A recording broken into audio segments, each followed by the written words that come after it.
Ladies and gentlemen, I present to you water! Welcome, ladies and gentlemen, to Oxford News. I'm your host, Joe Conforti. Here we are joined by Nick Stone King, the doctor.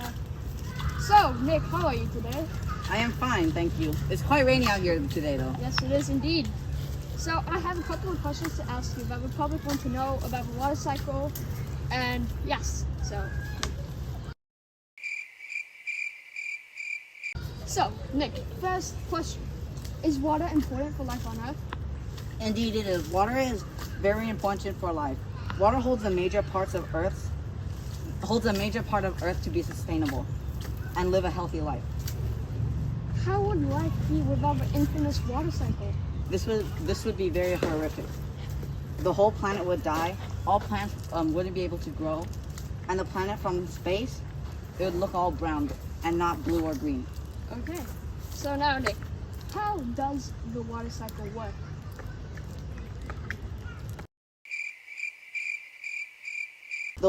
The water flows across the land, which is runoff, into the land. This is called infiltration and percolation. After this, water goes through the ground. The groundwater is absorbed by the plants, which is known as plant uptake. The water flows and then evaporates from the plants into the atmosphere. It then comes down as snow or rain, depending on where you live. So, now, Nick, the last question. How does the ocean dramatically affect the water cycle? The oceans provide the evaporated water for the water cycle. It also allows all the water to move all around the globe. They are basically storehouses for water. Thank you.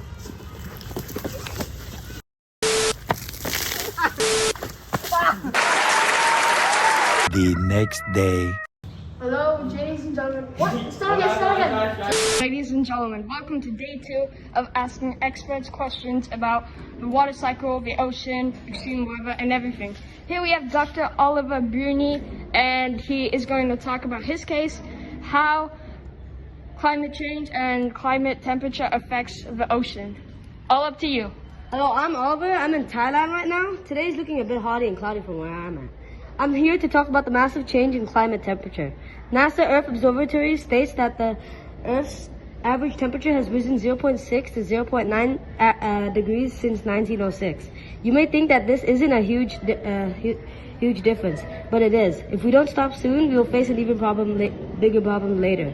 Today, I'm going to answer the question everybody has been wondering. How does this affect the world?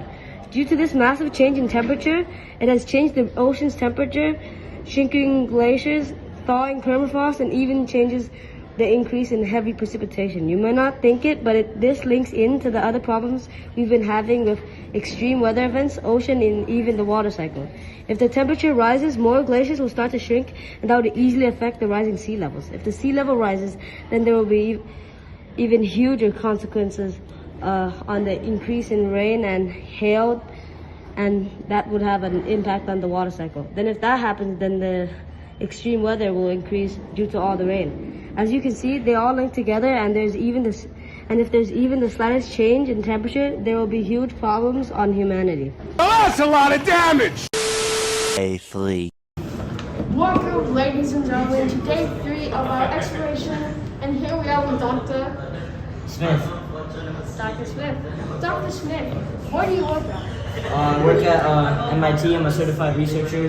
Been researching marine for a long time. I'm really experienced in this. I've been looking at ocean temperatures. Oh, okay. That's interesting. So I have a couple of questions to ask you. And one of them is, how will impacts to our oceans, like rising sea temperatures and rising sea level, impact future extreme weather events? Well, rising sea levels and erosion will particularly affect low-lying island countries in the Pacific Ocean, destroying and housing and infrastructure and forcing people to relocate. The rise in sea surface temperatures is causing more severe hurricanes and the intensification of El Nino events, bringing droughts and floods. As sea levels continue to rise throughout the century, chronic flooding will spread and more land will be permanently lost by the ocean. The major physical impacts of a rise in sea level include erosion of beaches, inundation of deltas, as well as flooding and loss of marshes and wetlands. Increased salinity will likely become a problem in coastal aquifers and estuarine systems as a result of saltwater intrusion. So, welcome to day 3, and here we are with Dr. Future extreme weather events. I lost the research. Hold on. The tornado. Yeah, it was really tragic. My mother, I can't talk about it. It's just gone through a tsunami. My city was destroyed. I lost my family. It was really tragic, and I wanted to become a marine researcher so I can help others and predict when tsunamis come so I can become a hero. My mama always told me I was a good boy. I can't talk about this. No. Stop the camera. And welcome to day 2 of asking questions to Asper. Asper, what the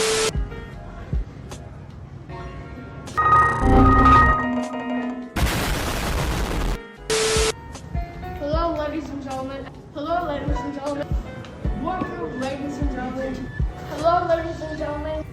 Hello, ladies. Hello, ladies and gentlemen. What? Hello, ladies and gentlemen. Well, that is true. That is true. That is true. It's true. Yes, that is true. So, that is true. Yes, that is true. So, that's it. That was short. So, Dr. Stick, one last question. Have you ever Time to go now, guys! Karen.